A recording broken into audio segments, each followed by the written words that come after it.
Hi, friends. This is Wendy Harrop, and welcome to the Say Yes to Yourself podcast.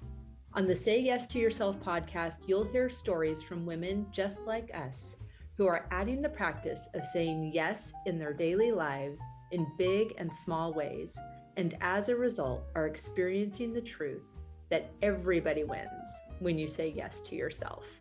Saying yes to yourself is a graceful unfolding, an intentional becoming of the very best version of you. It is my hope that in these conversations, we are able to find our truth and be inspired and empowered to live our very best lives. I'm so excited to go on this journey with you, and I look forward to finding a bit of our own story in each other's.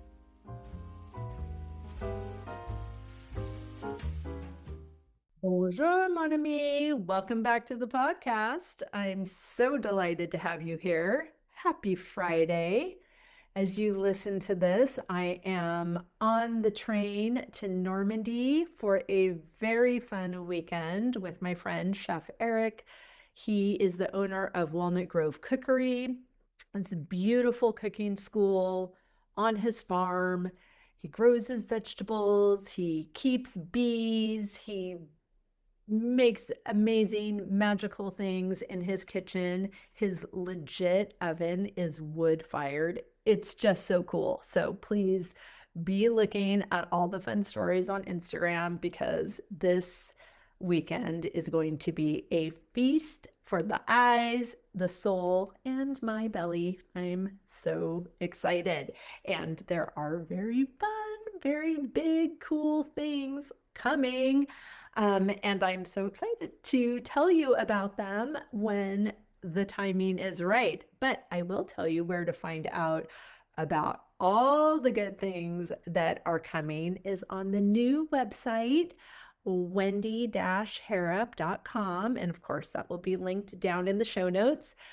We have been in a process of separating all things Phineas Wright House with all things Wendy Harrop. And it's just been fun seeing how this, I don't know what it is, brand project, my life has grown and evolved. And I love that I just went for it when I thought it was all things Phineas Wright House. And then it just kind of morphed into, oh, I should start leading these trips. And oh, I should have a podcast. And oh, I should be coaching. And oh, I should do these fabulous events at the Phineas Wright House, but also I should collaborate with other people. So as it's grown, I think it's gotten a little confusing. Sometimes when people are sending me their pitches to be on the podcast, they send the email, Dear Phineas, I would love to be on your podcast. So I know it's obviously confusing, but we don't let what is keep us from what's coming. And I have now stepped into this double-fisted goodness on the internet. So please go over to wendy-harrop.com, push all the links, let me know if it's working, let me know if you're having any trouble getting anywhere. And then while you're at it, come with me on one of these fabulous excursions. Oh my gosh, there's so much goodness. I love it so much. And I love having these conversations, and I love these beautiful women that I get to meet as a part of this podcast. I love that you are listening. I love that it is helping you open up to new possibility. It's giving you permission to normalize. Yes. It's giving you inspiration to come play in France or wherever your heart is delighted. I just love all of this. It's so, so good. And today we have Martine Cohen. She is an author, speaker, and transformative coach dedicated to empowering individuals to lead themselves authentically, separate their identity from their emotions and thoughts, and make choices from a place of deep inner awareness and alignment. Martine's work is rooted in the belief that true success comes from within, and she is passionate about guiding others to find ease, joy, and fulfillment by removing the layers that obscure their inner light. As both a lawyer and corporate leadership consultant, Martine is known for her ability to help high achieving professionals navigate personal and professional transitions. Does she not sound fabulous? Well, lucky for you, she is. And I am so excited to share this conversation with Martine Cohen. Martine, I have already decided this is going to be such a fabulous conversation. Just the last 5 minutes alone, I'm sad that I didn't hit record already because that was so juicy and good. Thank you so much for being here. Oh my goodness, my pleasure. Thank you for having me. I'm excited to be here today. I would like to start off at the question that I seemingly have forgotten to ask the last few All good. episodes because I'm just in it. I'm in such a I love this podcast so much. I love the amazing women that are finding me, that I'm attracting, these gorgeous conversations. And we go so beautifully deep, so beautifully fast that I didn't even ask them the one question that was intended to start the conversation. So I would love to know, how are you saying yes to yourself in this season? Oh, that's such a nice question to open. I don't think I've ever been asked that before. It's really nice. It's like self-reflective. Yes. So I'm saying yes to myself this season by really taking the time every day to do something that just speaks to me, just for me. So Mm. I'm a suds girl. I love bubble baths with the candles and everything. And though it takes more time than just a regular shower or whatever it is, I make it a point at some point in the evening to just take my time. It can be a half an hour, it can be 45 minutes, it can be 15 minutes. It doesn't matter. It's just my time with me. It's kind of like my recharge where I plug myself in and I'm like, let me Right. just be for a moment with like soft music, no interruptions. My family knows. And the water, I find water's very therapeutic. For those listeners who find that, it can be very therapeutic. And you just kind of be still, just let your mind go wherever it wants to go. There's no judgment. And you just feel yourself kind of from the inside out for a moment. We don't get a chance to just be. And I find it's very grounding and it kind of like presses the reset button for you. For sure. Oh, Yeah. I love that. It sounds so decadent and simple at the same time. It's really beautiful. And I love this, just how you mentioned it, doing that in the evening is so yummy because then you can just get right into your jammies and get right into your bed and your book and your 20-minute me time in the bath turned into an hour and a half that turned into Yeah. 8 hours of delicious sleep. Well, that's it, because it sets the tone for like your evening routine, whatever that may be for everybody. But it also like resets your nervous system. You know, we're so bombarded with everything. It calms that down. It lets your body knows, okay, this is coming. So whatever's happening in my day, I know I get my recharge. And even physiologically, like your emotional body knows it, it will be able to be more resilient during the day because it knows that at some point it gets your attention as well. Oh, Yeah. that's so nice of us to do for ourselves. 100%. That's so great. It's funny. I live on a small flower farm in New England, and when I lived in California before I moved here, I was always take a shower in the morning, do Right. my hair, the whole thing. But now I live somewhere where I get dirty all day and I can't get into my beautiful ironed sheets that I'm dirty. So I have to shower or bathe at night. And my body knows that sleep follows a shower, like just like you said, it has this muscle memory or whatever. I'm better science than that. But now, if I take a shower at if I early in the morning, it's okay. But any shower after 10 a.m., my body says, "All right, Oh, we're going to sleep nighty now. night, let's go." I love it. I love it. But that means too that it's hopeful for the listeners that you can change a habit or you can change a conditioning that your body has. And if you're stressed out from your day or whatnot, you don't have to like force yourself to go to sleep. And am I going to fall asleep? Am I going to have, energy the next morning? Your body really follows that conditioning and it's more than happy to just follow the lead. So we can train it.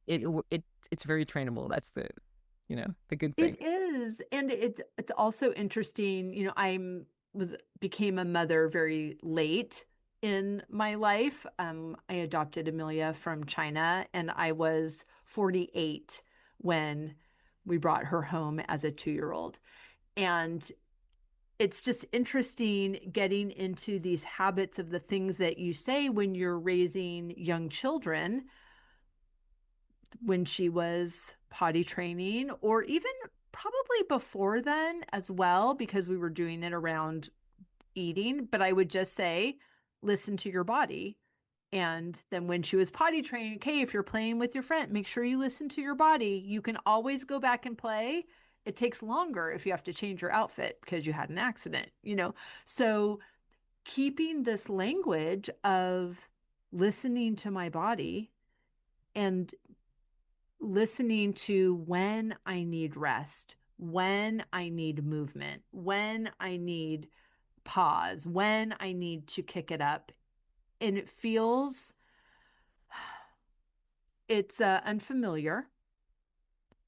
And it also has this element of, for me, are you sure? Like, are you like you can't just be tired? Did I mention you own a farm? Like you have to, Right. tired's not really an option for you until it starts snowing.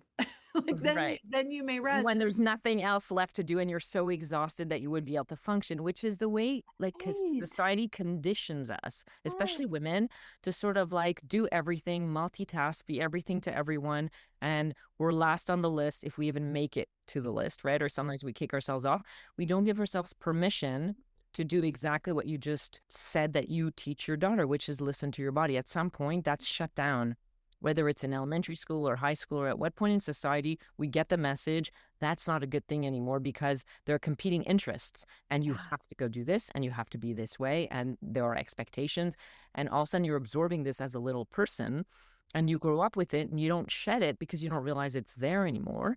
And Right. then, you get to a certain age where, everything else is stable around you and you're like, well, wait a minute, where am I in all of this? And why don't I count vis-a-vis myself? So Right. we need to give ourselves permission to stop, to pause, to take a step back, and then to say, how do I want to treat myself? What kind of relationship do I want with me? And what's the quality of it now? And is that the one I would choose? So I have to listen to me.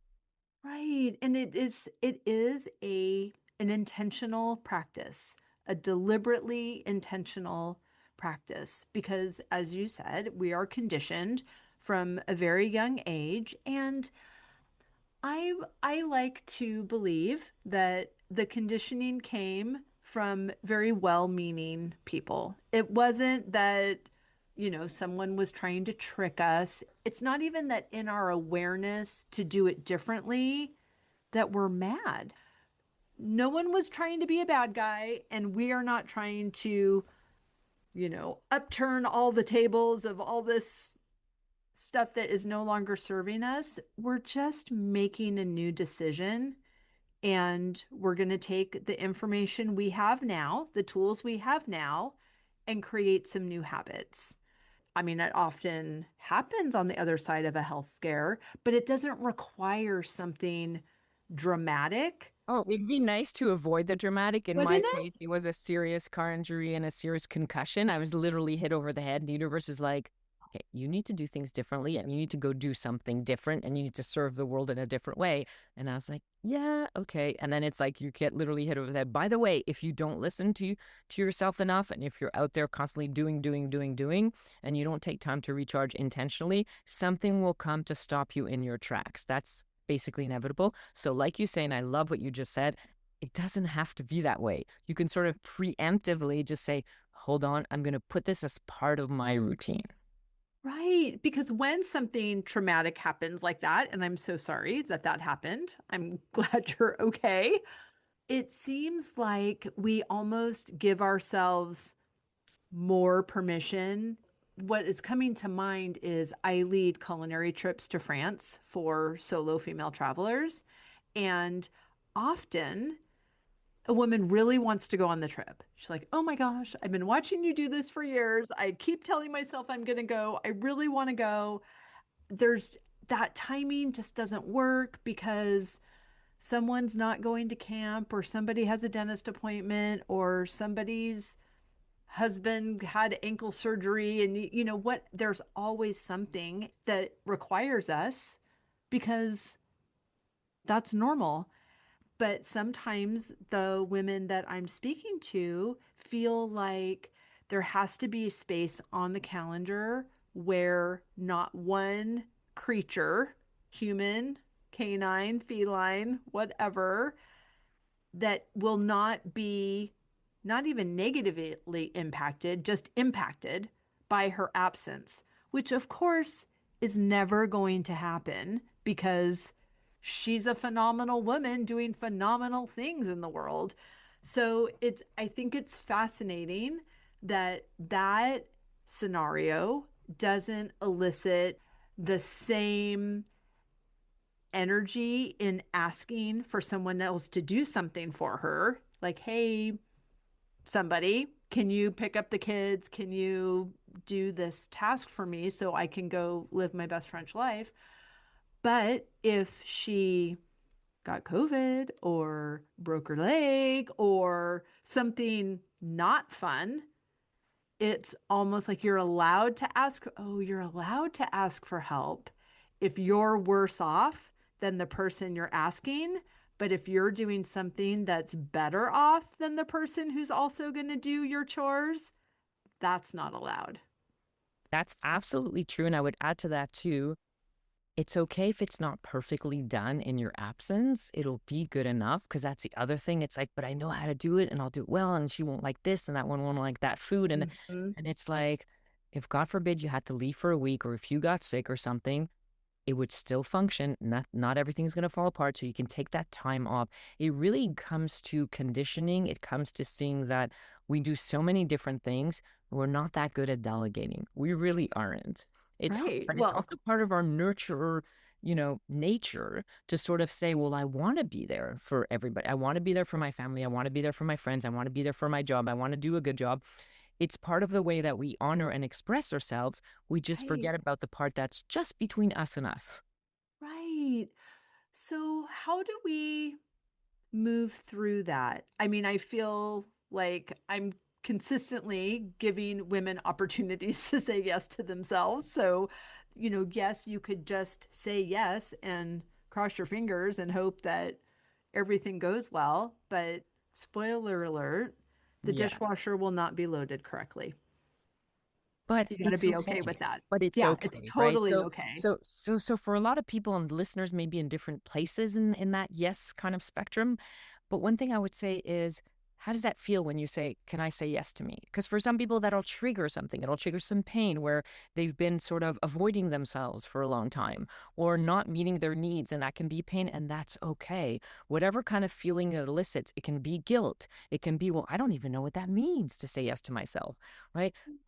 Or I do say yes to myself, but then it's like, well, do you have time to breathe? No, but it doesn't mean I'm not saying yes to me. I'm doing all these cool things and I'm volunteering and I'm here for my kids and everybody loves me and my husband.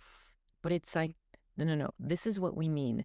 It's move all of that aside and it's nothing external. It's just something internal between you and you that would happen regardless of whatever hat you're wearing. It's when you're hatless, right? So what are you Right. doing for you when you're hatless? So that's a way to understand, oh, okay, I need to redirect my compass to what yes means.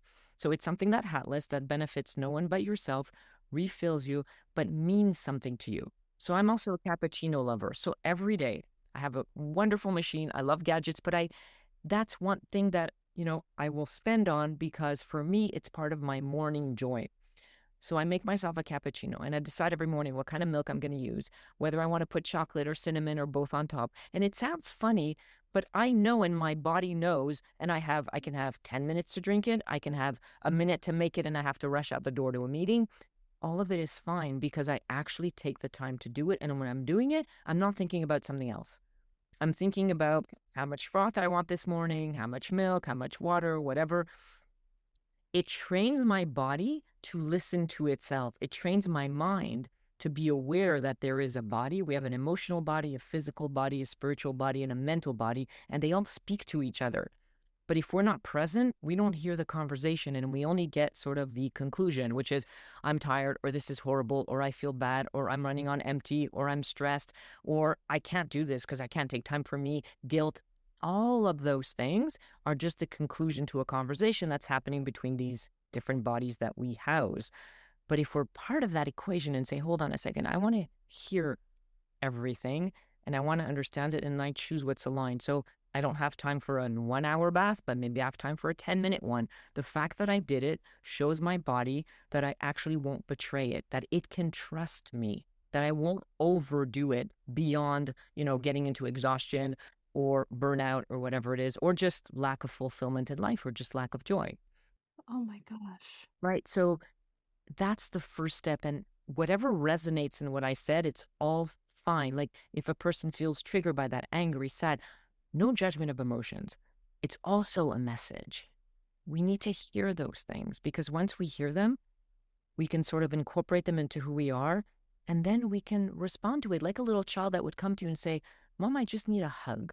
So, like, I'm busy. I'm like, you interrupt whatever you're doing. And you're like, absolutely, sweetheart. That recharges it. It also reinforces that relationship. And then everybody goes back to doing what they needed that they were doing. How often Right. do we do that with ourselves? Because we need it just as much as anybody else needs it. Oh my goodness. All of that was so beautiful. I have never heard it said that way of we are focused on the conclusion of a conversation that is going on that we are not paying attention to. That is, it's beautiful. I just like want to take a minute Yeah, to yeah, yeah. integrate that. And this is what happens. Like I wrote a book all about this and navigating the relationship we have to ourselves. And I call it going to the inner boardroom to hear all the different sort of aspects of, when we're saying we're at a crossroads and we're not sure what choice to make, or we have competing Right. interests internally, we usually either grab the loudest voice in the room, right? It's going to tell us you can't do this or you have to do that. And we ignore everybody else, everything else within us, or the one that, is the least scary, that doesn't ask us to go outside our comfort zone, or just the knee jerk reaction one that is on automatic pilot that we're used to, right? The closest one. But we don't actually sort of take a step back and do inventory. I want to understand really who I am. I want to understand where this is landing for me and what this does to my body and how I actually think and feel about this, right? And Right. then I can re-channel it to something else if I want, right? We said, it's very sort of the mind is very coachable, it's very trainable, but we need to be in charge, not our fears and not our expectations and not our conditioning, but just the essence of who we each are, and we're each beautifully unique. Yes. Oh my goodness. This is so beautiful. And I love this reminder to have these conversations at some sort of cadence that doesn't require traumatic experience, Right. but also to not only listen to our body, but to check in with our body. We were talking a little bit before I hit record about how I grew up in California and now I live in Massachusetts and I'm experiencing seasons. And I find it so fascinating because when I lived in California, like fall is a decision you make. It's not something that's The nothing's different color you wear. changing. It's a different color you It's wear. exactly Yeah. right. I'm only wearing brown from October 1st to December 1st, which is the first day of Christmas. And I'm sweating at the pumpkin patch because it's so hot, but this is what I must do. And with the seasons, with the change, there is so much mindfulness and intention around, oh, okay, like some of the timelines speed up a little bit because there's going to be a change in the weather. Some of the beginnings are slower. And so it really takes paying attention. It takes knowing what my property does in different conditions. It takes paying attention to the conditions. It takes taking good notes. I just had, a reminder come up on my phone of what a fruiting tree was doing at this day last year so that I can plan. And it's continuously checking in because just like us, it is evolving. It is what you need to do for new plants you don't have to do for mature plants, but Right. there's a different kind of care that goes into it so that it is producing the way that you want it to produce. And I know that we are not plants and we are not about producing, but what I am hearing you say is that we get these opportunities. You even do it daily with your cappuccino of, am I going to put chocolate or cinnamon? Like that there are these touch points that we can train our body. And I love how you bookend your day. Cappuccino and a bath. Like My it's back. so good. Your body gets these reminders. She's here. She's with us. And then it allows you to do so much more during the day without getting emotionally overwhelmed or without getting extra stress because it knows that you're in tune with it.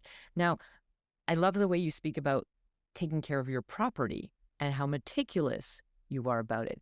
But how often do we turn that conversation on ourselves and say, well, am I that even half that or a quarter of that meticulous with me?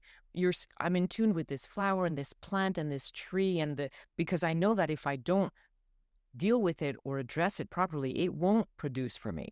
But guess what? If you Yeah. don't do that, you don't produce for you either. And what we produce is our life, the quality of our life experience.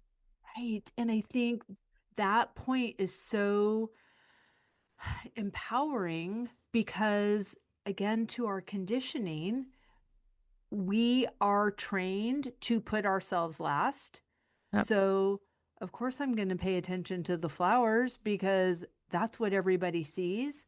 What I don't do for myself, I convince myself that I'm the only one who's affected by me not taking care of me. And then I make that trade off in my own mind. And now, subconsciously, because it's just become a habit, okay, I'll stay up later so that I can attend to this person, or I'll go to this thing that I don't want to go to because it'll make this person happy. It's Right. And we end up stretching the limits beyond of saying the only thing that we can negotiate with is sleep. So I'll sleep less, I'll wake up earlier, I'll go to bed later, I'll do more, I'll do this. But in reality, we're hurting ourselves. We're actually not honoring ourselves. And then we will not be as good for everybody else. Because when your cup is full, you're on an airplane. And what do they say? Put your oxygen mask first. The reason they have to say it, though, it's not the fact that they say that it makes sense. But why is it that they have to keep on harping on that? Because it's not a natural instinct, that's which right. says a lot about human nature, which is if I have somebody else I need to take care of, why shouldn't I make sure I'm good? Because then I could keep taking care of them. Instinctively, you're going to want to put that oxygen mask on your child or the person next to you who's more vulnerable than you first. But then if they need help with you and your oxygen mask is not working, you're both done. So it's Right. a way of thinking that shows us that we might need to do things that are counterintuitive at first to then get it right.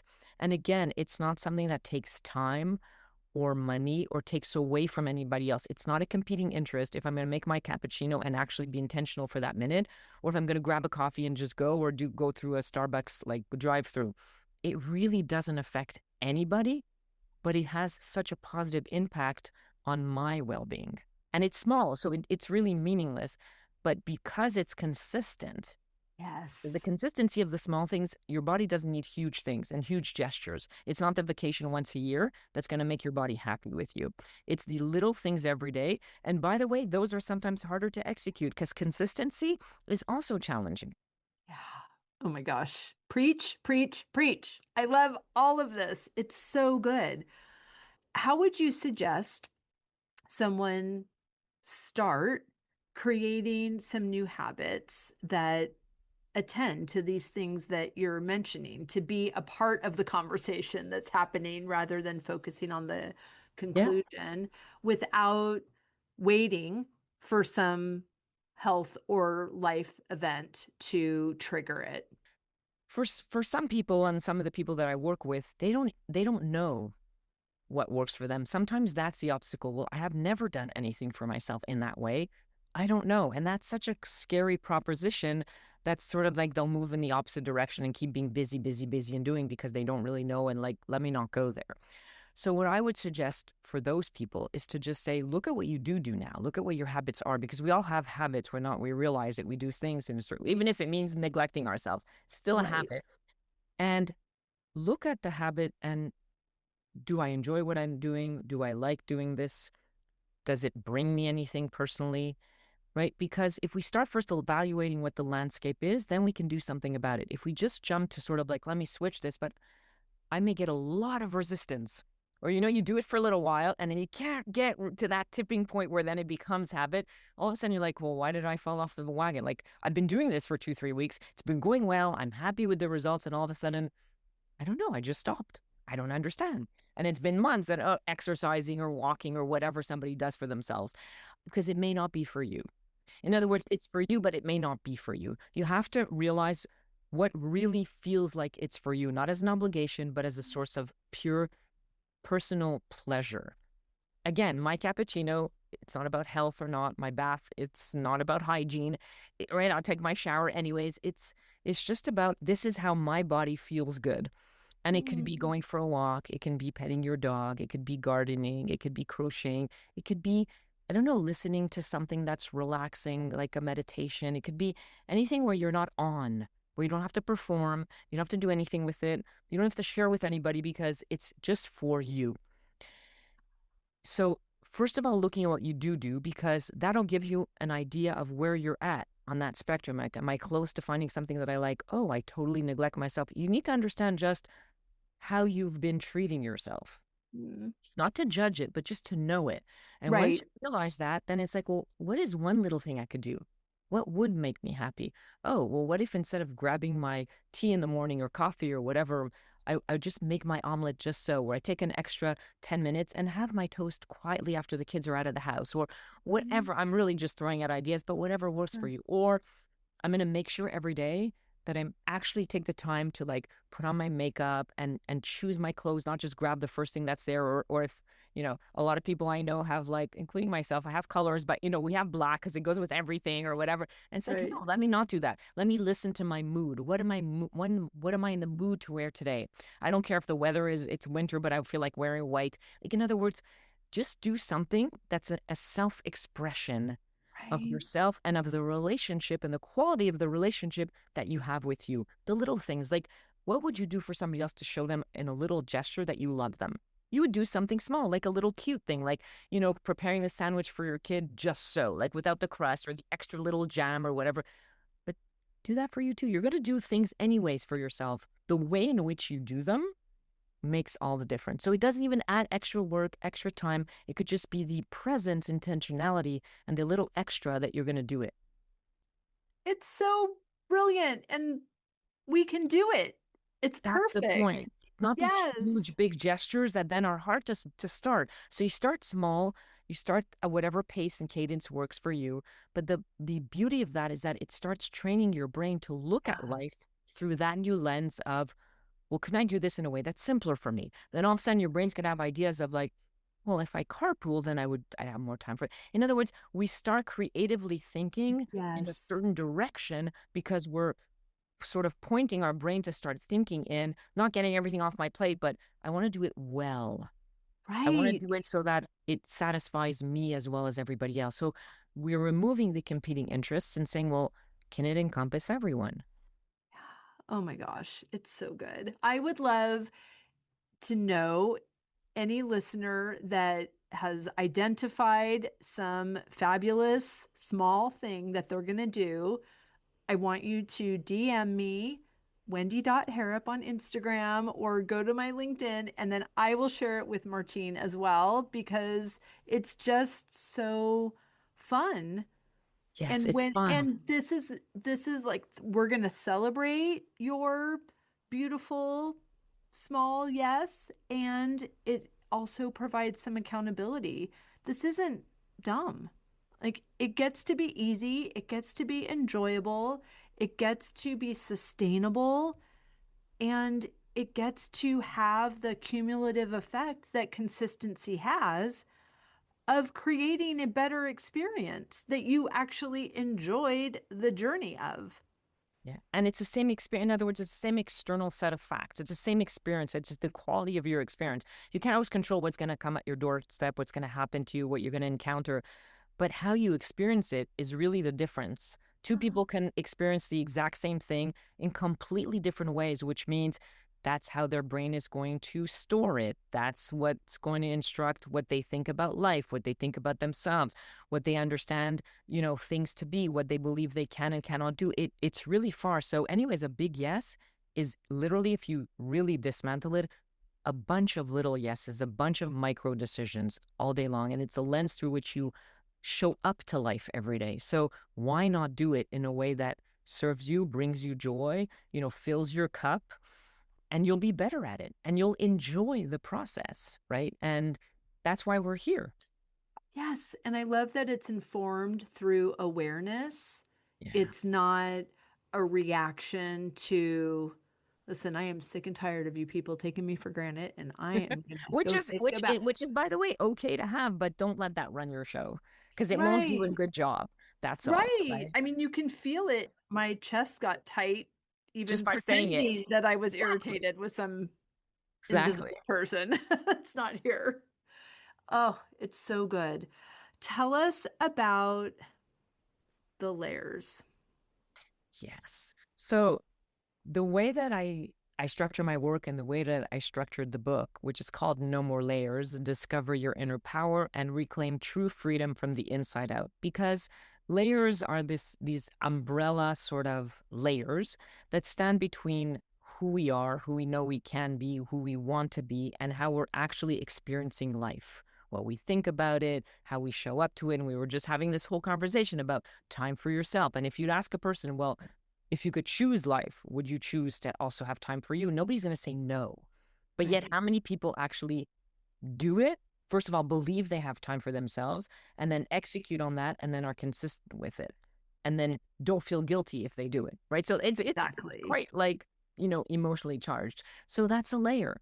That could be a layer of shame. That could be a layer of agency. That could be, there are different layers. I had the layer of perfectionism. So I just have to be perfect to just be good enough or acceptable, or this has to be perfect just to be passable. And it's like, no, not at all. You're already good enough because you exist and you can contribute in the world in some way. Just find out who you are and then go do that as well as you can because nobody else can do it in the exact same way. And that's Right. wonderful. There's layers of shame. Like, it's not what I do can be shameful, it's I am inherently shameful, right? There Mm, are layers that around like fear of just being who you are, and taking control of yourself. There are expectations. I need to do this and I need to do that. So that's around agency, right? There's trust. I inherently don't trust the world. It's a horrible place. I don't know how I fit in, but it also means I probably don't trust me with me, right. between me and me, right? So there are 7 layers that I identify in the book, and then each one has derivative layers. And then the book is really about how to navigate that, one relationship that you're kind of born with and into, that is the last one that we pay attention to, which is the one with ourselves. Your thoughts are an expression of the quality of your relationship. They're actually quiet conversation, right? Mm, It's communication that when you think a certain way, you want to take a step back and say, well, wait, wait, wait. Is that, do I agree with this thought? Do I like the right. quality of this thought? We don't think about our thoughts. Yeah. And I teach my clients to think about their thoughts because then they're like, wait, I don't agree with this. I'm like, great. That means it's not you. We play around and we have a lot of fun with brain hacks because really the brain is there to keep us safe, Yes. not to help us thrive, to just help us survive. So, in a world that is full with so many things and where we're bombarded today, we are all in some form of fight or flight. And Mhm. we need to move away from that. And the way to move away from that is to train your brain to look at things differently, but to take control, not have your fears be in your driver's seat. And for Right. most of us, our fears, our conditioning, our limiting beliefs, the expectations of others and ourselves, that's what drives us every day. But if we didn't have that, then what would you do? Who would you be? How would you show up to life? And how do you think you would experience it? And that's like a life of no more layers. It's something to aspire to and to work through but not like with drama or trauma, but actually with fun and play and brain hacks and understanding your brain so well that you get it. It's like, oh, okay, my brain's panicked now, not me, my brain. Great, but I think that I can resolve the situation through a different route.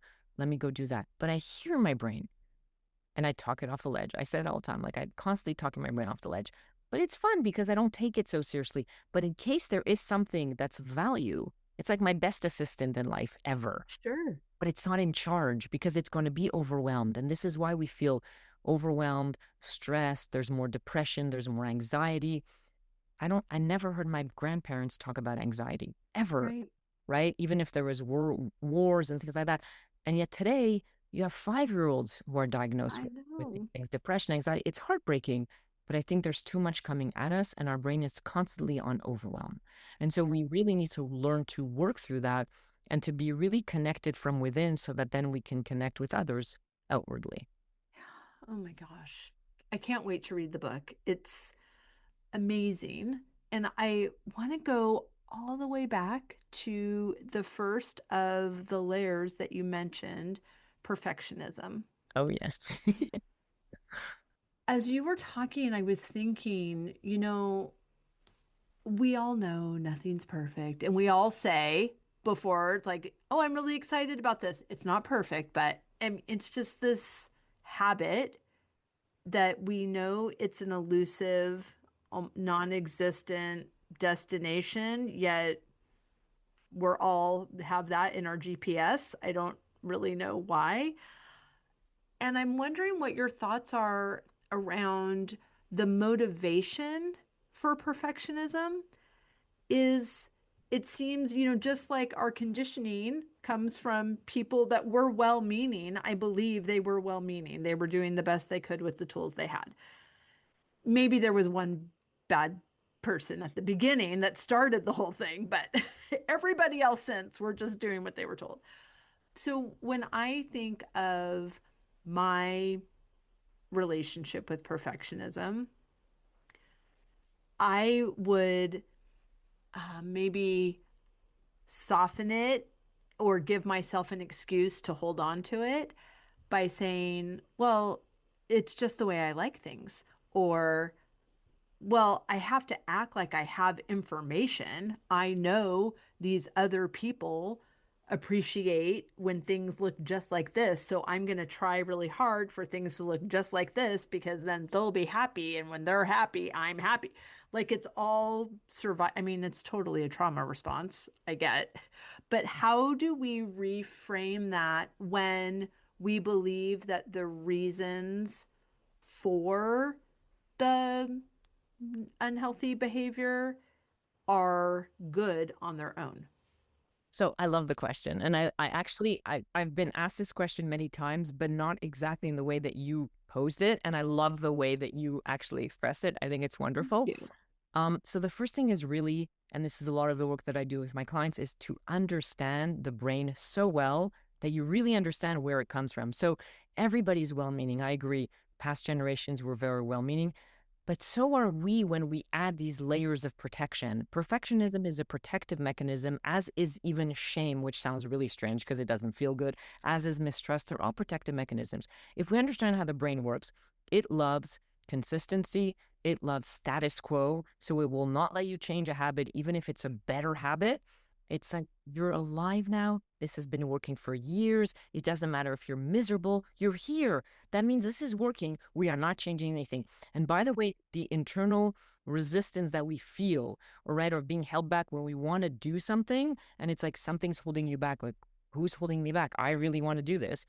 It's that part of your brain that says, no, no, no, no, we're not going to unknown. We're not going to change. We're not doing anything different because change is unknown, and unknown can mean danger, and danger can mean death. We are wired, that part of the brain, the reptilian part of the brain, is wired from thousands of years ago. And no matter how much technology advances our life, our brain does not catch up. So to Mm, understand that, and today, because our brain has to filter so much with sure. social media, with technology, so much more, it is constantly in fight or flight because Mm, it knows that it cannot filter as much as what's coming at it. So it's already overwhelmed. So we get up in the morning, we're already overwhelmed. Like imagine that you get up in the morning, your brain is overly saturated. And it's like, what? I'm starting my day. I have too many things from like weeks ago that I'm still trying to filter. So that's number one. When we understand that this is the shape our brain is in, we have to have a lot of compassion and a lot of understanding for the brain and come at it with, a little more gently and say, okay, fine. So I need to understand where my brain is coming at and why is this perfectionism love like a layer here? What is this about? So perfectionism also, even though it's elusive, and this is where the brain is funny, right? Because it doesn't have discernment or judgment. It's like it would create, were I able to be perfect? Two things. A, it means that people are not coming at me, which means I get a break. So as a trauma response, it's like, okay, if I did this well enough or perfectly or whatever it is, nobody's going to bother me. I'm going to be accepted, or I won't be rejected, or there won't be consequences, or I won't have extra things to do. In other words, it's part of a sense of needing to be connected and belong, which is also part of the Mhm. reptilian brain. Because if we don't Sure. belong in society, if we're rejected, we could die because there's no food. That's not the way it is today, but the brain takes it the same way. Number two, perfectionism is if I can strive and I could reach it, then it's known. There's no more unknown because Mm. perfectionism means it worked. If I can believe that, my brain believes like perfectionism leads you to known, to something stable, to something secure. So it's a safety mechanism that is really strange because you can never attain it. It doesn't make sense. We are perfectly imperfect for a reason because there's room to grow, there's room to explore, there's room to expand, and we get to choose how we do that. If we were perfect, we'd be bored out of our minds because we would all be perfect. There's nothing to strive for, nothing to accomplish, no sense of fulfillment. But that's not what the brain looks at. It's like, wow, perfection is great because go, go, go be perfect because then everything's going to be known from now on because it all works out all the time. It Mm. doesn't exist, but the brain doesn't get that part. Right. So perfection is twofold. It protects our brain, but it also protects us from repercussions from others or perceived repercussions from others. Oh my So how do God. we get rid of that? First of all, we understand it. Because when you understand it, and all of a sudden you're like, really? That's what perfectionism? That's what had a grip on me all these years? This is like ridiculous. So already once you understand it, you shed light on something that's mysterious or dark. You're not Yes, afraid of it anymore. And then you're like, exactly. okay, so great. So do I want to be perfect now? Is it helpful to me today? And it's like, I'd rather be free. I'd rather Right. make mistakes and learn from my mistakes. I'm not going to crumble and get a chance to grow, express myself, explore, discover. And if I do things, do they need to be perfect or can they just be good enough? If I'm a planner, maybe I want to plan things, but I can also plan for, well, what do I do if it doesn't work? Because I can keep an open mind and say, listen, brain, it might work or it might not. But let me invest in the process because in reality, the outcome is not in my hands. It's Right. never in our hands, but the process is. So have fun with the process and then say, okay, hand it and go over to the universe, whatever the outcome is. But I know that I've done what I can. And that's a life of no regrets. It's not the outcome because sometimes you don't even know how you get to a positive outcome or a negative one. It's, did I do what I know that I could have done in this moment? And did it feel good doing it? Oh, I love that the beautiful way that, because we hear like you just have to don't be attached to the outcome. Don't let the universe do its thing. Don't be Yeah. and it's a lot easier to not be attached to the outcome if I had a role in the process. Yes. You attach yourself to something else. Right. Right. You can't have a vacuum. The brain, first of all, doesn't understand no, and we know this from don't think of an elephant. So you weren't thinking one, now you're stuck. Right.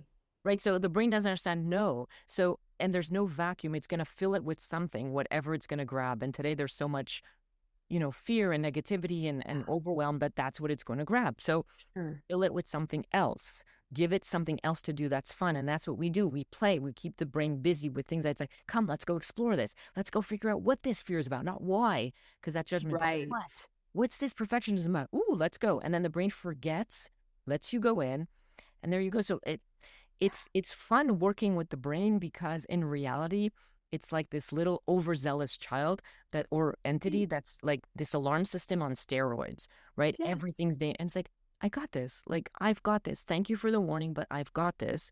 And then your brain learns to trust you and it'll sound the alarm a lot less and you'll feel a lot less overwhelmed in your day to day. Right. It's like a sweet golden retriever. 100%. Like, It just got, it got lost in sort of like what it's right. supposed to do. I'm barking because there's traffic, but then you said it's Main Street. It's okay. There's cars are supposed to be there. Oh, okay. So good. Actually, that's exactly what it is. Oh my gosh. I could talk to you all day. This was so helpful and beautiful. Please tell everyone where they can find and follow you, how they can get their hand on the books, all the good things. Absolutely, all the juicy stuff. So, first of all, I really enjoy this. It was so much fun to play with you like this. So, the book No More Layers, they can find it on Amazon. So, it's really super easy. I have what I call open door policy, which means if anybody wants to reach out, if they have any questions, I have a team that does other things, but I actually personally respond. At least I can do that for now. But I really do take the time. It may take a little bit of time to respond to every person because this is part of the reason that I do what I do, right? It's to stay connected and to connect with people in the wider community. So you will get a personal response from me if you reach out or you have any questions or you want to work with me, whatever it is. I have a website, so it's www.martinecohen.com if you want to find out more. I'm on Facebook, I'm on LinkedIn, Martine Cohen _ is my Instagram, and Martine Cohen NML is the LinkedIn. And honestly, it's been so much fun, and I hope the listeners enjoyed it as well and got something out of it. And we really owe it to ourselves to get to know ourselves really well so that we can fulfill whatever it is that we were meant to be here on earth and enjoy that experience and make it the best quality that we can. Yes, absolutely. Yes. Thank you for sharing that. We will link everything down in the show notes. And listener, don't forget, you can DM both Martine and I with your new sustainable, beautiful, just for you habit. We can't wait to hear. Martine, thank you so much. I love this conversation.